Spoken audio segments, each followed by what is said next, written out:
Do you ever spend more time researching a vacation than actually taking it? You watch YouTube videos, you study maps, you read menus, you learn the transportation systems, you compare hotel rooms, you memorize deck plans, on and on and on and on. I know I have. And someone looks at you and says, "You're overthinking this." But what if we're not? What if we're actually just preparing? Hi, my name is Heath, and I've been diagnosed with autism and ADHD. I'm also a travel agent. And we're building a community to make travel fulfilling for neurodivergent individuals like myself. One thing I've realized over the years is that many neurodivergent travelers approach trip planning very differently than other people. We often get labeled as overplanners, overthinkers, or people who just can't go with the flow. But I think there's something deeper happening than that. So it starts long before the trip.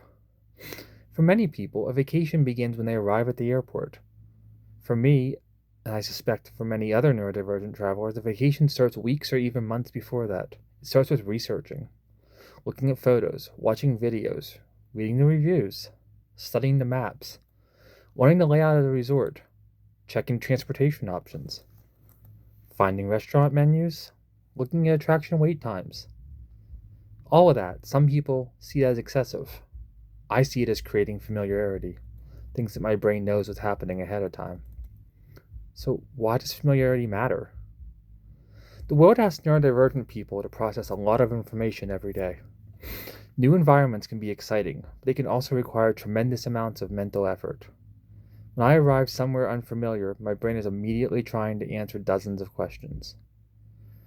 They range from where do I go? What happens next? What are the expectations? How crowded is it? How loud is it? How loud or crowded is it going to be? How's the transportation work? What if I need a break? Researching many of these answers before I arrive helps me deal with it ahead of time. Every question I answer is one less thing my nervous system has to process during the trip. So let's go with an example from Disney. So I've been there dozens of times, Vacation Club member, and I watched countless videos, studied maps, researched attractions I had literally ridden before, and sometimes that sounds ridiculous even to me. But the goal wasn't necessarily learning new information. It's creating that familiarity.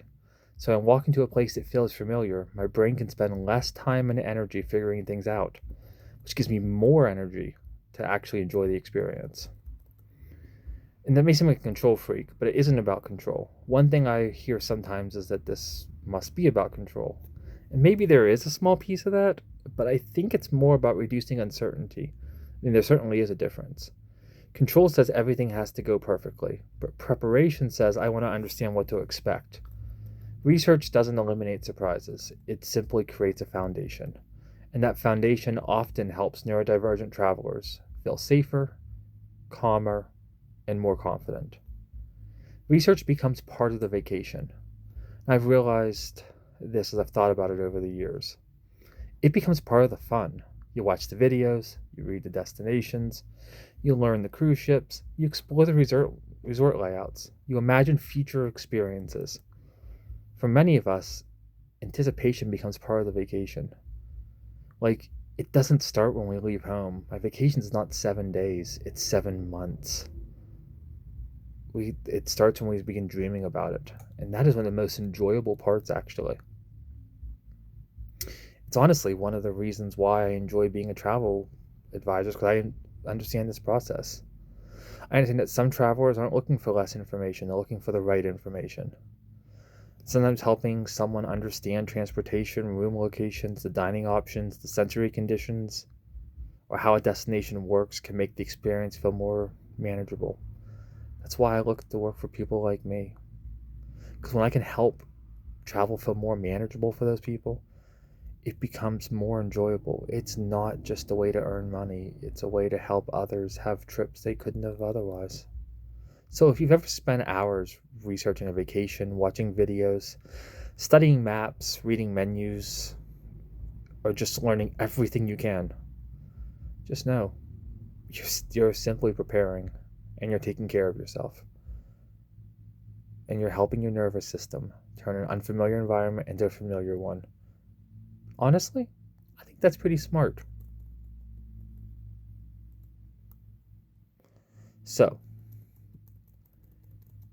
if you love this and want to experience more conversations like it, meet other travelers like you, or just have me help you plan the vacation of your dreams, I want you to visit yourneurodivergenttраvelagent.com. There you'll find videos, articles, travel discussions, planning, support, and a growing community of neurodivergent travelers who understand that travel is not just one size fits all. I hope to see you there. Talk soon.